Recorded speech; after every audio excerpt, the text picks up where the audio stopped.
What's up, everybody, and welcome back to Fireside Giants. I'm your host, Anthony Rivardo, and today we are recapping day one of training camp for the New York Giants. That's right, training camp has officially begun. The Giants reported to camp on Tuesday, had their first practice this morning at 10 a.m. Eastern Standard Time, and I'm here to give you all of the main takeaways from the first practice for the New York Giants. They did 7-on-7 drills and 11-on-11 drills primarily, and all of them took place in the red zone. Today was a red zone only day. The Giants didn't take any snaps outside of the red zone. So I want to kind of clarify that as we get into some of these takeaways and discuss what we saw. Don't expect me to discuss any deep bombs to Malik Neighbors, any deep bombs to Jalen Hyatt or Slayton, nothing like that, because they were all within the red zone, though there was a nice kind of deep pass into the back of the end zone to Wan'Dale Robinson that will probably come up here, a throw from Russell Wilson, of course. So I'm going to go ahead and start this thing off talking about the defensive side of the ball, discussing that cornerback position battle that we've been mentioning for the last several weeks. Now, if you haven't been keeping up over the last few weeks, during the spring practices that the Giants had, minicamp and OTAs, we noticed that Deonte Banks was not getting all of the first team reps at cornerback too. In fact, he was oftentimes rotating off the field with Cordell Flott. It was being split between the two of them. The CB2 position was seemingly starting to become a battle. Well, that battle is official now. The New York Giants have an open competition at CB2. Deonte Banks did not take the first reps with the first team at today's practice. Cordell Flott was in the starting lineup as the CB2 for the first set of team drills. Yes, that's right. The CB2 to start training camp for the New York Giants was not Deonte Banks. It was Cordell Flott. So I think that's a lot to take away. There's a lot to unpack there, and there's a lot to discuss. I don't think this means that Deonte Banks won't be the CB2. I think this is a battle, and it's going to come down to whoever performs better. I did see some clips. There was one where Deonte Banks did break up a pass in the end zone against Malik Neighbors on a fade ball, goal line fade from Russell Wilson. Banks didn't necessarily get his head turned around in time, but he did break up the pass. And additionally, there was another rep where he was in tight coverage with Malik Neighbors, but Malik Neighbors did make the touchdown grab. So some give and some take there. I didn't see any clips of Cordell Flott just yet, but I just want to speak on this battle and why I think it's the number one to monitor throughout training camp. It's because I don't think that there really is any which way for the Giants to lean right now. Sure, Deonte Banks is a former first-round pick. They want him to pan out, and as a former first-round pick with very high upside, you would expect him to win the starting job. But after last season, he struggled immensely in the same defensive system that they're running right now, and his effort got called into question, as did his confidence. For all of those reasons, the Giants are doing the right thing by not handing anything to Deonte Banks. He needs to earn everything after last season. And also last season, Cordell Flott played the best football of his career. He had some very nice plays down the stretch. He had a career low completion percentage against in coverage, and I think a lot of that had to do with the fact that the Giants moved him from the nickel cornerback spot back to the outside cornerback spot last season. So he's a legitimate contender for the CB2 job. He made a ton of plays during OTAs. In fact, John Schmelk of Giants.com wrote in one of his practice reports that no cornerback made more plays on the ball during the spring practices than Cordell Flott. So after a really strong spring practice session, he comes into the summer as the CB2, and now it's up to Banks to earn his job back and dethrone Cordell Flott if he so chooses. So that's going to be a really interesting battle to watch. Honestly, I don't know which way it's going to go, but I think once we get to the preseason games, and only a couple weeks, it's right around the corner. Once we get to those preseason games and we get the pads on at these practices as well, I think we'll begin to get a better idea and understanding of who is the New York Giants CB2, or who will at least become the Giants CB2 by the time the depth chart gets finalized. Now, another big takeaway, let's flip over to the offensive side of the ball and discuss one of the other Giants draft picks that hasn't lived up to expectations so far, and that is, I'm sure you could guess it, Evan Neal. Yes, Evan Neal took reps today at guard. As we've discussed, he's officially making the transition from right tackle inside to guard. Initially, the expectation based on what we saw in the spring was he was going to be specializing at left guard. That ended up not being the case. He did take second team reps at left guard today, but he also did take second team reps at right guard today as well, playing both of the guard spots. That's not something that I personally anticipated. This is something something, though, that Alex did advocate for on this channel, saying, hey, he should be cross-training both positions, should be trying to find where he fits best. I think that it's better to let him specialize in one spot, get comfortable in one location on the offensive line, and try to develop his skills in that location. But I do see the benefits and the upside to having him compete at more than one position. Wherever he performs best, let him play. And also, the Giants just want to get something, anything out of Evan Neal at this point. Through the first three seasons of his career, it's been an absolute disaster. He's been graded statistically among the worst offensive linemen in the NFL year in and year out. If he ends up looking better at right guard than at left guard, then you know what? Let him play there. I don't think still that this means that there's going to be any sort of battle for the starting right guard job. I know that's kind of where the train of thought leads from for Evan Neal to compete at right guard as well. The Giants don't have an established unmovable starter at right guard. It's just Greg Van Roten, who they had last year. He's good, but he's not great. He's probably average. He's 35 years old as well. So ideally, the Giants would like somebody younger to take over that position. Could that be Evan Neal? I think we'll see. I don't think that it's likely. I do view him purely as a backup, but I understand why some Giants fans said, hey, why not try him at right guard when we don't really have a set starter in place there? At left guard, of course, the Giants do have Jon Runyan. And also an update, Jon Runyan did practice today. If you remember, Jon Runyan did not practice at all in the spring. There were question marks over the last few weeks. Would he be ready to compete at training camp? He was. He did compete at today's practice, was on the field, which I think is a very notable development. In fact, there's a few of those in terms of players who did practice and players who didn't practice, and we'll get into those in a little bit here. But Evan Neal now playing both of the guard spots. I think this is interesting. This is definitely something to keep an eye on throughout the rest of camp. It's only day one, so we'll see where he ends up playing more. If I had to guess, it probably will be at left guard because that's where the Giants initially moved him. That does seem to be, the left side of the line seems to be where he is more comfortable. But I also do, again, see the upside and the benefits to having him compete at both of these positions. If in case, there's an injury at either one of those spots, the Giants want to have a competent backup step in. I don't know whether or not Evan Neal is going to become a competent backup guard, but there is the potential there. The Giants did take him 7th overall in 2022 for a reason. He entered the NFL with a lot of talent. He clearly wasn't comfortable at right tackle. Maybe he'll be more comfortable at guard. Let's see if he's more comfortable at left guard or right guard. Again, that will be determined throughout the summer of training camp practices, and especially when we get into the preseason. Pads are on, it's game day, and he's going up against different competition than what's on this roster right now. I think all of those different benchmarks throughout the offseason are going to be really interesting to monitor here. But Evan Neal, man, listen, I don't have a ton of faith in him to develop into a starting level talent for the Giants.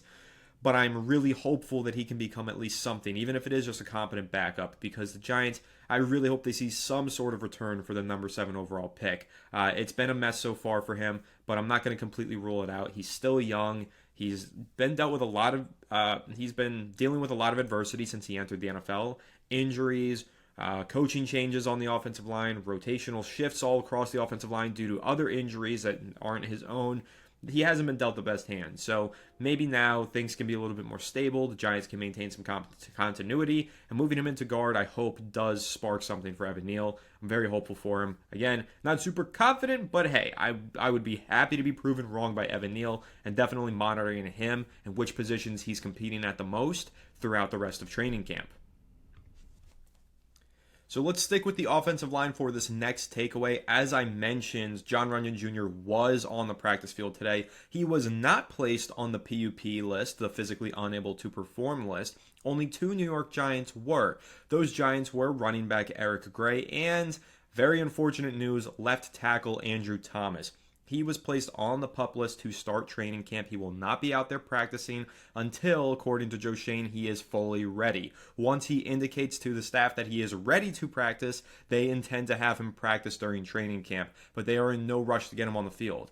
And that does sound concerning, but I will provide this piece of optimism as one of the takeaways. Joe Schoen did say at his press conference today that Andrew Thomas should be ready by week 1. That is the expectation. They are hoping that he will be ready for week 1, and they do expect him to be. So keep an eye on that, of course. And like I said, in terms of who was on the PUP list and who wasn't, on top of that, obviously Jon Runyan was not on the PUP list.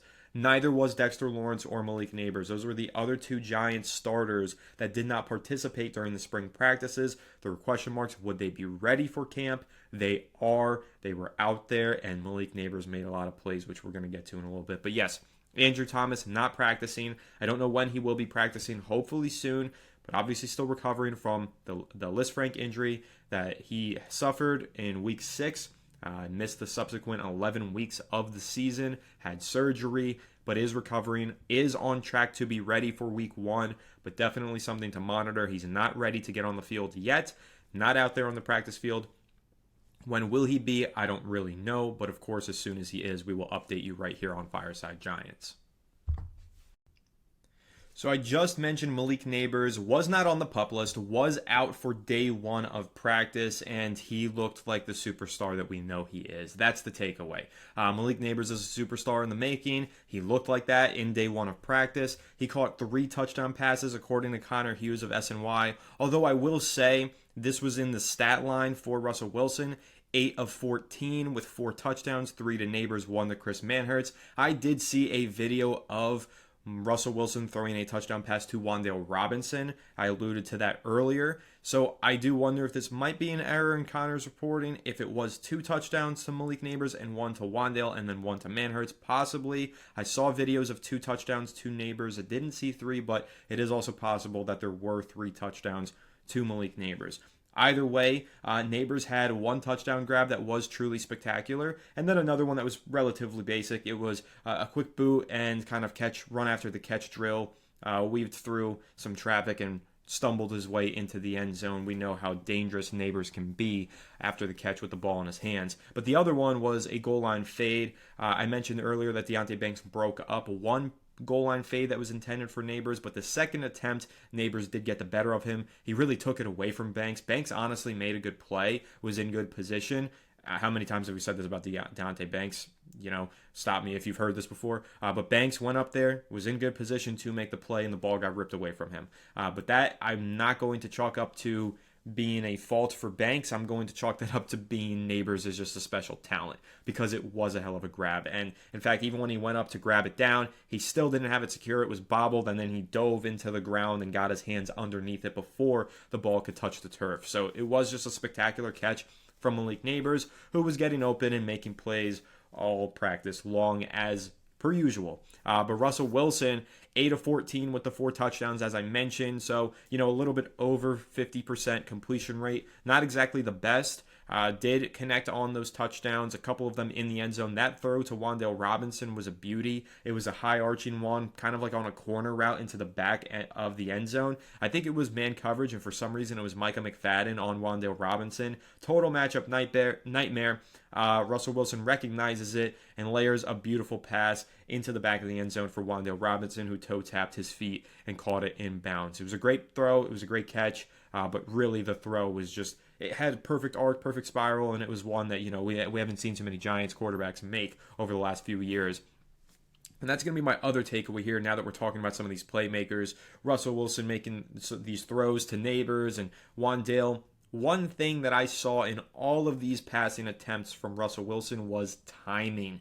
How many times have I said this on the channel? The timing of the Giants quarterbacks has been so poor for the last several years. How many times have you guys heard me say the example of a Giants receiver catching a pass 2 yards in front of the line of scrimmage, but the timing was off, so the ball is not caught in stride and they're tackled immediately. But if the pass was on time, they could have turned upfield and made some plays with the ball in their hands after the catch. I've said that example so many times, and already we are seeing the effect of a quarterback with timing here for the New York Giants in day 1 of training camp practice, because the ball was getting out quick and it was getting out on time, and it was creating yards after the catch opportunities, and it was also creating opportunities not even just for yards after the catch, but for these receivers to catch these passes in some tight windows. Russ was getting the ball, quick pat, boom, hits the receiver, or quick pump fake to the right, and boom, now he's throwing a perfect pass into the back of the end zone to Wan'Dale. Just the timing looked great, and it's early. That's why it's only 8 of 14 and not 10 of 14. He's still got some incompletions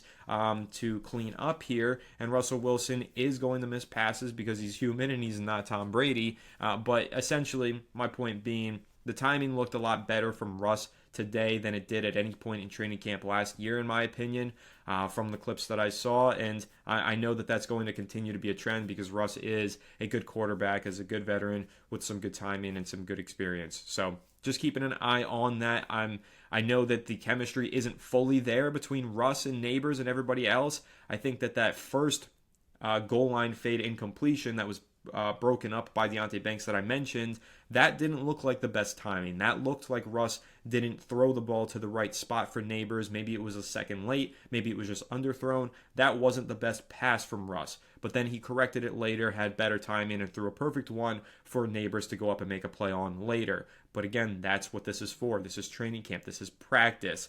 And that's what we want to see. We want to see these players make those mistakes, correct them, and get better. And that's what we're already seeing here on day one. And again, the timing has looked really good for Russell Wilson, and it's only going to get better the more reps that he gets with these guys, especially with Malik Neighbors, who I've given you guys my bold predictions for him. I think he's going to have an utterly spectacular second season of his career now that he has a quarterback who could throw the deep ball and throw with timing in Russell Wilson.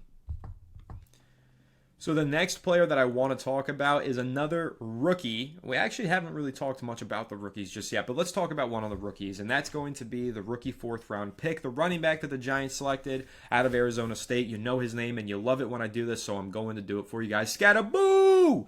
Scataboo had 2 touchdowns today, both receiving. He made a lot of plays as a receiver out of the backfield. Again, the Giants only practiced in the red zone, and one of the things that I've mentioned for Scataboo is that I think early on in his career, how he's going to get onto the field is going to be in the red zone. I said this just a couple of episodes ago when I was discussing the running back room with Daniel here on the channel. The running back room is a little bit crowded. Tyrone Tracy Jr. is the lead back in this backfield. Devin Singletary is still there as the experienced and stable veteran. And then Scataboo is in here as, let's face it, an athletically limited running back. He doesn't have a great 40 time and doesn't have a lot of long speed, but as a powerful, great agile receiving running back. And so because of his skill set, his strengths and his weaknesses, evaluate him as a talent, I think where he's going to make his money this year is going to be in the red zone. So it's no surprise to me that he caught a couple of touchdown receptions in the red zone today during the team drills. One of them was delivered by Jackson Dart. Dart was in the pocket, waiting, rolls left and hits Scataboo over on the left side for a touchdown. It was a good play, and again, Scataboo, 2 receiving touchdowns.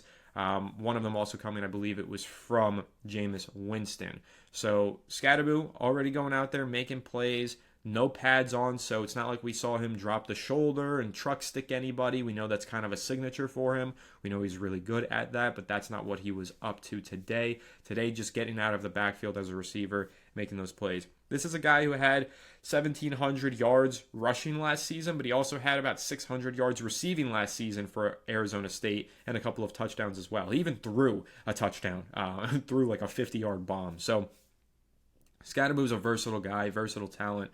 But again, what really separated him from a lot of running backs in college football last season was his versatility and his ability to run really efficient routes, make a lot of plays as a receiver out of the backfield. And again, already seeing that show up here, day one of training camp, and excited to see it show up more and more as we get through the rest of these practices in the summer.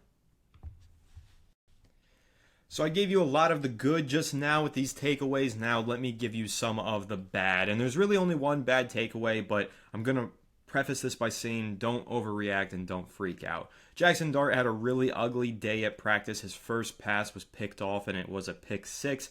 It was Nick Jones, a safety, took it all the way back for a touchdown, and I think he only completed 1 pass during the 11-on-11 drills. It was for a touchdown, and it was a really nice touchdown throw, I will say, but generally speaking, it was a rough day for Jackson Dart. I read that he was late on just about every single throw, didn't have the timing and didn't have the efficiency down on his passes, and was missing the windows, and they were closing up a little too fast on him. So again, I'm going to preface this and say, don't freak out. It's only the first practice, and I know that Giants fans would love to hear, oh, Jackson Dart's first practice, he went 10 of 10 and he lit it up and he threw 5 touchdown passes, but that is not realistic. Jackson Dart is a rookie, and we have said that he's a rookie who should sit for a while before getting any starts at the NFL level because he is inexperienced and he is a very raw prospect. He doesn't have the polish that a lot of these other quarterbacks enter the NFL with. Yes, he did compete in the SEC. That is football's toughest conference.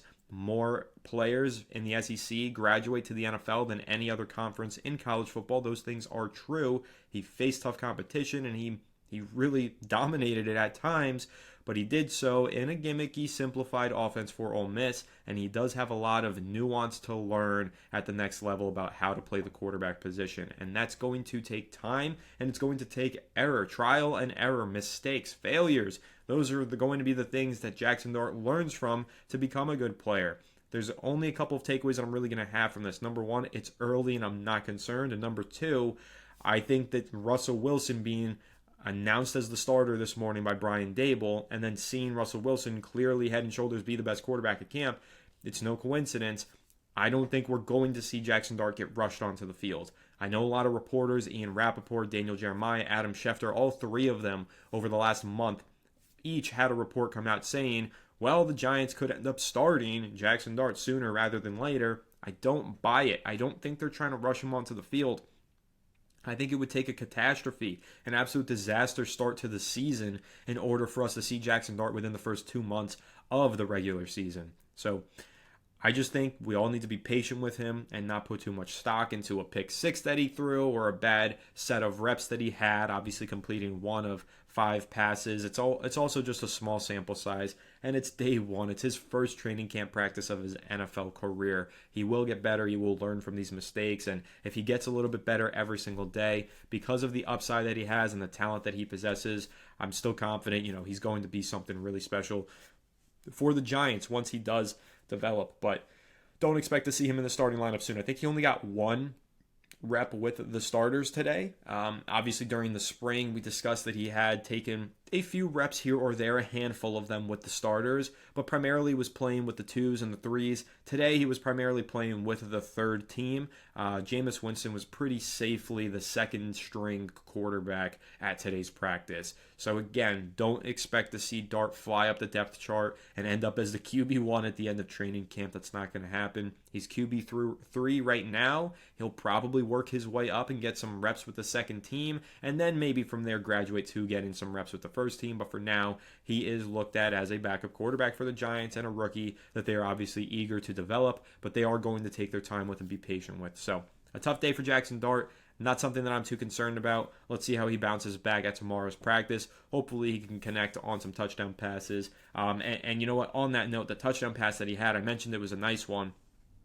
It was a broken play, essentially. The snap came in low. He catches the snap at his feet. Pressure immediately collapses in the pocket. He flips around his shoulder, rolls left across his body, layers a pass, kind of drops it in over a bucket to Theo Johnson, who runs his way into the end zone for a touchdown. It wasn't a deep pass. It was probably only a 10-yard pass, but even still, just his ability to get off script and to make a play under pressure when everything around him broke down. Poor snap, poor pass protection, immediately pressured, and still with pressure in his face, throwing across his body, puts a pass on the money for a touchdown. So even amidst the ugliness of a bad practice day for Jackson Dart, there was a shining ray of positivity. There was a great moment there of brilliance for him. So I've said it many times, and I'll say it again. I think Jackson Dart has tremendous potential. I think he will be the Giants' starting quarterback at some point this season. I think he will be their franchise quarterback long term. Let's just give him time. So definitely saw a flash of something there. Excited about that. But let's be patient with him as he goes through his rookie growing pains. Other than that, a couple of last-minute things that I'll hand to you guys as takeaways. Malik Neighbors said that surgery was up in the air for his toe injury, but they decided not to go that route, and they do have a plan to manage the toe injury. His reps might get managed as well throughout training camp, so there might be times where he's on the field and then he's off for a few reps. He might even take days off. We'll see exactly what that looks like, but the Giants are managing Malik Neighbors' toe injury. Paulson and Debo did have a pass breakup in the back of the end zone. Russell Wilson delivered a pass to Darius Slayton, but Debo made a great play, and that was definitely encouraging to see. Outside of that, again, no pads, no contact, so it's kind of tough to gauge how the offensive line and defensive line performed, if you can even gauge that at all. I don't really think that you can, but I will say just seeing the visuals of Abdul Carter, Brian Burns, and Kayvon Thibodeau, they look like an absolute beast of a unit. They look like they're going to be superstars, and I'm excited for the pads to come on. I believe the pads come on next week, and then we'll get a better view of Carter, of Thibodeau, of Burns, of Dexter Lawrence as well. Dexter is fully healthy, or not fully healthy. He said that he did a lot today. I don't think he did everything, but again, he missed all of the spring due to an injury, but he was out there today practicing. So a healthy Giants defense, a happy Anthony Rivardo, and a happy Giants fan base, I think, because it did seem to be a pretty successful first day of practice. Joe Shane and Brian Dable spoke to the media, but they didn't say a ton. I gave you updates pretty much on everything important that they said already. But again, as they continue to speak to the media, as the players speak to the media, and as these practices continue to happen, I will continue to fill you guys in and give you updates and takeaways right here on Fireside Giants. So make sure to leave a like if you enjoyed, subscribe to the channel if you're new, ring the bell so you don't miss an episode, and comment your thoughts down below in the comment section. If you listen to Apple or Spotify, make sure to leave us a 5-star review. Go ahead and follow us on all of our social media channels at Fireside Giants. Without further ado, I'll catch you on the next one. Have a good one, and let's go New York Giants.